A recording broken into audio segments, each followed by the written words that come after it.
Okay, everyone, Coach Addae joins us next. We'll open it up to questions.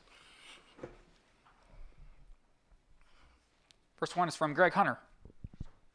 So Jahmile, we've talked about this a little bit before, but your sample size is pretty big now. You were so young in the secondary coming into this year, but you're number one in the league in pass defense right now after 8 games. So what were your expectations? How have you gotten to this point? Did you think it would be this good? Yeah, I tell you what, we like to think that we saw it coming, but I'd probably be lying if I said that. I know these kids have put in the work from day one, from the time that Jordan and I have taken over. And even before then, they were really a lunch pail type group where they come in, put in the hours, put in the effort, and so obviously the results show. For us, every week it's just been about being as sound as we can be and concentrating really on our job. We preach 111, which means each guy of the 11 do your job, and everything should work out in the way in which you want it.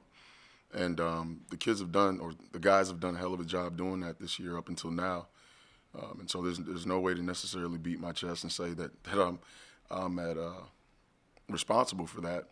I think it's more so just a group effort. I think also it's no secret that we've got a hell of a defensive line, and they put pressure on that quarterback like nobody else's business. And I think a lot of times, not necessarily does it go unseen, but it's not factored in the final equation. And those guys have done a heck of a job all season, really getting in the face of the quarterback and making things happen maybe earlier or sooner than the quarterback wants it to happen, which allows us as a defensive back end to close and make plays on the football. And so, a combination of both those things, both us being sound on the back end and getting after the quarterback lends to probably pretty good statistics. But at the end of the day, we're looking for wins, no losses. And so that's the goal this week as it is every week. Go ahead, Cody Nesper. Hey, Jahmile. Against a back like Breece Hall, how important is it to avoid situations where it's on your defensive backs to try and tackle him? Almost impossible to do so. You'd like to avoid all situations where anyone has to tackle this dude. He can play football, man. He can really run the ball. But for us, that's week in and week out. Everybody wants to get the football on to a DB, a corner, a safety, and force them to tackle. And our guys understand the issues there. They understand the challenge that presents, and their job is to stand tall in the paint and get the ball down when they need to.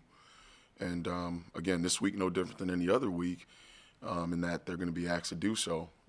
The difference is that this kid is really, really elite, and so we've got to be just that much better. Coach, a question to us submitted by Bob Herzl. Can you sense a certain pride or belief in this defense that has kind of grown throughout the year, especially with all the challenges that they came in with in August? Yeah, you can see over the season that they've gotten some probably gained a bit of confidence as they went. And rightfully so. Anytime you have success at any rate, it allows you to feel more comfortable about what you're doing. And so I would say that the defense, as the year has gone on, is coming to their own and really feel good about what they're doing. I think for us as coaches, our job is to simplify things and allow them to feel comfortable in the game plan.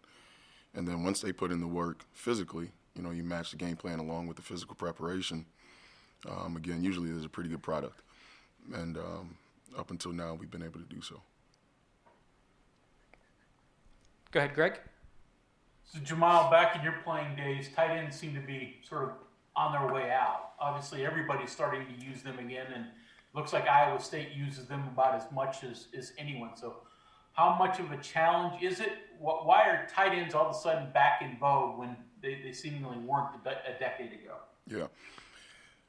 I don't want to speak for Iowa State. I will say that they've got 3 really talented ones, and so as coaches, our jobs is to really use what we have, make the best of it, put our guys in position to make plays, and I think their coaching staff has done a heck of a job at doing so. They probably looked at their personnel, see that they've got 3 guys that are all worthy of playing time at the tight end position, and so they come out with an offensive scheme that features that and have been really successful with doing so. It creates issues in terms of matchups. It creates issues in terms of calling the game against it. And so it does present a lot of problems. And when you've got 3 really elite ones sitting in your room, it's hard not to utilize that. And so hats off to those guys. They've done a nice job spotlighting that and using that type of offense, where, as you said, in this day and age is ancient. The other thing is just the preparation week in and week out. You're seeing all the 10 and 11 personnel formation type teams. And so where it used to be a common thing to see heavy personnel, you no longer see it. So it's also different in terms of preparation because you don't see it as much throughout your season. So it's almost a one-off in a sense. But we're ready for challenge, and the Mountaineers will show up. Cody? Sticking with the tight ends, how do you coach for coverage to go up against guys that are just, bigger than your guys, several inches taller? Win and win early and don't get caught behind them. You've got to do a nice job of really just being physical, putting guys underneath and on top of them, and then just challenging the route. I think at the end of the day, it's going to be all about the competitive spirit at the end of the route, finishing the play. Not necessarily what gets you there, but the getting the ball out or making a play on the ball. That's key when you're playing a bigger type unit. And these guys, all three of them, are lengthy, big, have the ability to locate, catch the ball in the air. And that's why they are what they have been this year. They've been really damn good. And we're going to have to face the same challenge that every other team in the conference has, which is to try to go up and make plays on those guys. Okay, Mike, you're next. I think you might have actually answered. I was going to ask you specifically about probably safeties in particular, defending those seam routes, but Right. I think what you just said pretty much covers that, huh? Basically. Without going into too much detail for you, brother, I think that No, never. I get you.